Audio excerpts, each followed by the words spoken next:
Hi, hello, வணக்கம் நண்பன் நண்பி. நான் உங்க ரவீந்திர ரீசெண்டா சேனல்ல லான்ச் பண்ண Realme GT5 இதோட சக்சஸர் இதோட Pro version Realme GT5 Pro அந்த ஸ்மார்ட் ஃபோன் தான் அடுத்து கூடிய சீக்கிரம் லான்ச் ஆக போகுது. இத பத்தின லீக்ஸ் தான் இப்போ வந்திருக்கு. அந்த லீக்ஸை பத்தி தான் இந்த வீடியோல நான் உங்ககிட்ட ஷேர் பண்ணிக்க போறேன். ஸோ ஃபர்ஸ்ட் ஆஃப் ஆல் இப்போ மார்க்கெட்ல அடுத்து நிறைய ஸ்மார்ட் ஃபோன்ஸ் வந்துகிட்டே தான் இருக்கு. அண்ட் அந்த ஸ்மார்ட் ஃபோன்ஸ்ல பார்க்கும்போது நிறைய விஷயங்கள் புதுசா டிசைன்ல லுக் வைஸ் மாத்துறாங்க, ஃபாஸ்ட் சார்ஜிங் இம்ப்ரூவ் பண்றாங்க. இந்த மாதிரி நிறைய விஷயங்கள் யூனிக்கா பண்ணிட்டு தான் வந்துட்டு இருக்காங்க. பட் நமக்கு தேவையான நமக்கு முக்கியமான விஷயங்களை அப்கிரேட் பண்றாங்கன்னு கேட்டீங்கன்னா பண்றதே கிடையாது.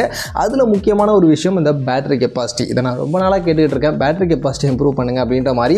பட் நிறைய பிராண்ட் இந்த ஃபாஸ்ட் சார்ஜிங்கை கான்சன்ட்ரேட் பண்ணுறாங்க. 30லேருந்து 60க்கு போனாங்க, 80க்கு போனாங்க, 100, 150, 250 அப்படி 300 அப்படின்ற மாதிரிலாம் போய்கிட்டே இருக்காங்க. பட் அந்த பேட்டரி கெப்பாசிட்டி மட்டும் பார்த்தீங்கன்னா மேக்ஸிமம் 5000 mAh அந்த கம்மியான செக்மெண்ட்டில் 6000 7000 mAhல ஒரு சில ஸ்மார்ட் ஃபோன்ஸ் வந்துச்சு, இல்லைன்னு சொல்லலை. பட் இந்த 30,000 மேலே போனோம்னா அந்த ஃப்ளாக்ஷிப் செக்மெண்ட்லாம் போனோம்னா 5000 mAhலேயே ஸ்டாண்டர்டாக நின்றுட்டு இருக்காங்க. அதுலேயுமே ஒரு சில பிராண்டெல்லாம் பார்த்தீங்கன்னா இன்னும் கம்மியாக போயிட்டு 4500, 4400, 4600 இந்த மாதிரிலாம் கொடுத்துக்கிட்டு இருக்காங்க. கேட்டால் நாங்கள் மொபைலில் ஸ்லிம்மாக கொடுக்குறோம், அதுக்கு இதுக்கு அப்படின்ற மாதிரிலாம் சொல்லி சாக்கு போக்கெல்லாம் சொல்லிட்டு இருக்காங்க. பட் என்னதான் இருந்தாலும் பேட்டரி கெப்பாசிட்டி அப்படின்றது நம்மளோட மொபைல் யூசேஜில் ரொம்பவே முக்கியம். ஸோ பேட்டரி கெப்பாசிட்டி எந்த அளவுக்கு இருக்கோ அதுக்கேற்ற மாதிரி தான் அந்த மொபைலை நம்ம ரொம்ப நேரம் யூஸ் பண்ணவே முடியும். ஸோ அந்த வகையில் அந்த பேட்டரி கெப்பாசிட்டி இம்ப்ரூவ் பண்ணி கொடுத்தா நல்லாயிருக்கும் அப்படின்ற மாதிரி நான் ரொம்ப நாளாகவே ஸ்மார்ட் ஃபோன்ஸில் எதிர்பார்த்துக்கிட்டு இருந்தேன். ஸோ அந்த வகையில் இப்போ வந்திருக்கக்கூடிய இந்த Realme GT5 Pro இந்த ஸ்மார்ட் ஃபோனுடைய லீக்கில் அதில் எனக்கு ஒரு சின்ன அப்கிரேட் அப்படின்ற மாதிரி தோணுச்சு. ஏன்னா இதில் ஃபஸ்ட்டு பார்த்தீங்கன்னா பேட்டரி கெப்பாசிட்டி 5400 mAhக்கான ஒரு பேட்டரி கெப்பாசிட்டி இருக்கும் அப்படின்ற மாதிரி சொல்கிறாங்க. ஸோ இது எனக்கு கொஞ்சம் இந்த ஸ்மார்ட் ஃபோனில் இன்ட்ரெஸ்டிங்காக பட்டுச்சு. ஏன்னா பேட்டரி கெப்பாசிட்டி கண்டிப்பாக நான் ரொம்ப நாளாக எதிர்பார்க்குறேன் பேட்டரி கெப்பாசிட்டி இன்னும் இம்ப்ரூவ் பண்ணணும். ஏன்னா நான் வச்சிருக்க அந்த iQoo Neo 7 Proலே பார்த்தீங்கன்னா 5000 mAhக்கான பேட்டரி கெப்பாசிட்டி. பட் அதுவே பார்த்தீங்கன்னா நல்லா கண்டினியூஸாக 1 day கம்ப்ளீட்டாக யூஸ் பண்ண முடியல, கண்டிப்பாக இன்டர்மீடியட்டில் ஒரு சார்ஜ் பண்ணுற மாதிரி தான் இருக்குது. ஸோ அப்படி இருக்கும்போது கண்டிப்பாக பேட்டரியில் இம்ப்ரூவ்மெண்ட் அப்படின்றது ஸ்மார்ட் ஃபோனில் தேவை. அந்த வகையில் இதில் ஒரு சின்ன இம்ப்ரூவ்மெண்ட் 5400 mAhக்கான ஒரு பேட்டரி கெப்பாசிட்டி இருக்கும் அப்படின்ற மாதிரி சொல்லியிருக்காங்க. இது ஃபஸ்ட் எனக்கு இதில் ஒரு பாசிட்டிவான விஷயமாக தோணுச்சு. அண்ட் ஃபாஸ்ட் சார்ஜிங் பார்க்கும்போது இதை 240, 300 வாட்ஸ் அப்படின்ற மாதிரிலாம் கொண்டு போகாம 100 வாட்ஸ்க்கான ஃபாஸ்ட் சார்ஜிங் அப்படின்ற மாதிரி சொல்லியிருக்காங்க. ஸோ இது ஓகே தான், 100 வாட்ஸ் அப்படின்றத என்னை பொறுத்த வரைக்கும் அதிகம் தான். பட் இந்த பேட்டரி கெப்பாசிட்டி 100 வாட்ஸ்க்கான ஃபாஸ்ட் சார்ஜிங்கோட அவங்க கொடுக்குறது ஒரு நல்ல விஷயம். அது போக வயர்லெஸ் ஃபாஸ்ட் சார்ஜிங் இதையுமே நான் சொல்லிட்டு இருந்தேன். ஸோ நிறைய பிராண்ட் வந்து இந்த வயர்லெஸ் ஃபாஸ்ட் சார்ஜிங்கை இன்னும் கொஞ்சம் பூஸ்டப் பண்ணி நிறைய ஸ்மார்ட் ஃபோன்ஸில் கொண்டு வந்தால் நல்லாயிருக்கும் அப்படின்ற மாதிரி கேட்டேன்.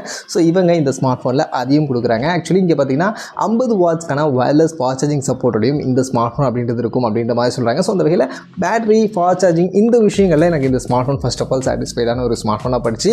இது போக மற்றபடி இந்த ஸ்மார்ட் ஃபோனில் இருக்கக்கூடிய ஃபீச்சர்ஸ்னு பார்க்கும்போது காமனாக இதுக்கு முன்னாடி நம்ம நிறைய பார்த்த ஒரு ஃபீச்சர்ஸ் தான் இந்த ஸ்மார்ட் ஃபோனில் இருக்கும் அப்படின்ற மாதிரி சொல்கிறாங்க. அதில் ஃபஸ்ட்டு டிஸ்பிளே பொறுத்த வரைக்கும் இங்கே 6.7 இன்ச்சஸ்க்கான சைஸில் 2K ரெசல்யூஷனுக்கான கர்வ்டு ஓலெட் பேனலுக்கான டிஸ்பிளே அப்படின்றது இந்த வாட்டி இங்கே இருக்க போகுது.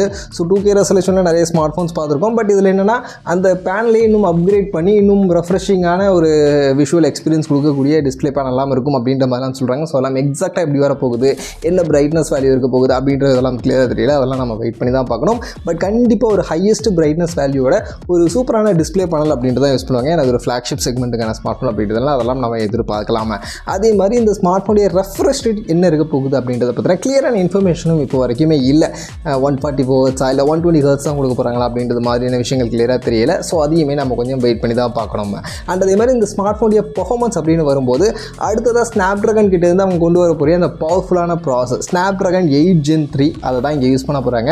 ஸோ ஆஃப்கோர்ஸ் ஏன்னா இது Realme GT சீரிஸில் அவங்களுடைய ஹையர் அண்ட் ஸ்மார்ட் ஃபோன் அப்படின்னும் போது அது அப்போ மார்க்கெட்டில் இருக்கக்கூடிய அந்த ஒரு ஃப்ளாக்ஷிப் ப்ராசஸ் தான் யூஸ் பண்ணுவாங்க. ஸோ அந்த வகையில் அடுத்ததாக ஸ்னாப்ட்ராகன் கொண்டு வர போகிற இந்த ஸ்னாப்ட்ராகன் 8 Gen 3 அதை தான் இந்த ஸ்மார்ட் ஃபோனில் யூஸ் பண்ண போகிறாங்க. ஸோ பெர்ஃபார்மன்ஸில் குறையே இருக்காது. ஃப்ளாக்ஷிப் லெவலில் ஒரு நல்ல பவர்ஃபுல்லான பெர்ஃபார்மன்ஸ் தான் எப்படி இருந்தாலும் கொடுக்கும். பட் இந்த தெர்மல் மேனேஜ்மெண்ட் மாதிரியான விஷயங்கள்லாம் எந்த அளவுக்கு பண்ண போகிறாங்கன்னு தெரியல. பட் ஆனால் இதில் இருக்கிறதுலே ஹையஸ்ட் ஒரு வேப்பர் சேம்பருக்கான கூலிங் சிஸ்டம் 10,000 mm² ஒரு பெரிய வேப்பர் சேம்பருக்கான லிக்விட் கூலிங் சிஸ்டம் இருக்கும் அப்படின்ற மாதிரியான சில லீக்ஸ் சொல்கிறாங்க. அதனால் லிக்விட் கூலிங் டெக்னாலஜிலாம் கொஞ்சம் பெட்டராக இருக்கும், தெர்மல் மேனேஜ்மெண்ட்லாம் கொஞ்சம் பெட்டராக இருக்கும் அப்படின்ற மாதிரி நம்ம எதிர்பார்க்கலாம். மற்றபடி LPDDR5X ரேம் டைப், UFS 4.0 அப்படின்ற மாதிரியான லேட்டஸ்ட்டான ஸ்டோரேஜ் அண்ட் ரேம் டைப் மாதிரியான விஷயங்களும் இன்க்ளூட் ஆகி தான் இந்த ஸ்மார்ட் ஃபோனுக்கான ப்ராசஸர் அப்படின்றது வரப்போகுது. அதே மாதிரி இந்த ஸ்மார்ட் ஃபோனுடைய கேமரா அப்படின்னு வரும்போது ஆக்சுவலி 2 விதமான விஷயங்கள் லீக்ஸ் இருக்குது. ஒன்று டியூவல் கேமரான்றாங்க, இன்னொன்று ட்ரிபிள் கேமரான்றாங்க. அதில் டியூவல் கேமரான்னு பார்க்கும்போது primary 50 mega pixel Sony IMX966 அப்படின்ற இந்த சென்சரோட OIS சப்போர்ட்டோட இந்த பிரைமரி கேமரா இருக்க போகுது. இது போக இன்னொரு 50 மெகா பிக்சலுக்கான ஆம்னிவிஷன் சென்சருக்கான கேமரா OIS சப்போர்ட்டோட 3x டெலிஃபோட்டோ லென்ஸ் இருக்கும் அப்படின்ற மாதிரி சொல்கிறாங்க. இன்னொரு 3 கேமரா இருக்கும் அப்படின்ற பட்சத்தில் இந்த 2வது கேமரா 50 மெகா பிக்சல் அல்ட்ரா வைடாகவும் 3வது கேமரா 64 மெகா பிக்சலுக்கான இந்த டெலிஃபோட்டோவும் இருக்கும் அப்படின்ற மாதிரி சொல்கிறாங்க. ஸோ 3 கேமராவா 2 கேமராவா அப்படின்றத வெயிட் பண்ணி தான் பார்க்கணும். பட் கண்டிப்பாக இதில் 3xக்கான டெலிஃபோட்டோ டெலிஃபோட்டோ லென்ஸ் இருக்க போகுது அப்படின்றது மட்டும் கன்ஃபார்ம் ஆயிருக்கு. மற்றபடி முன்பக்கம் செல்ஃபி கேமராலாம் யூஸ்வலாக அதே 16 மெகா பிக்சல் தான் கொடுக்க போகிறாங்க. இதெல்லாம் எந்த ஒரு சேஞ்சஸும் பண்ண போகிறதில்ல. அதுபோக in-display finger print scanner, dual speaker மாதிரியான விஷயங்கள் எல்லாமே கம்ப்ளீட்டாக பேக் பண்ணி தான் இந்த ஸ்மார்ட் ஃபோன் வரப்போகுது. அண்ட் இந்த ஸ்மார்ட் ஃபோன் ஃபஸ்ட்டு எப்பவும் போல் சைனா மார்க்கெட்டில் தான் வரப்போகுது. சைனா மார்க்கெட்டில் ரொம்பவே கூடிய சீக்கிரம் அடுத்த மாதத்துக்குள்ளே இந்த ஸ்மார்ட் ஃபோன் வந்துடும் அப்படின்ற மாதிரி சொல்கிறாங்க.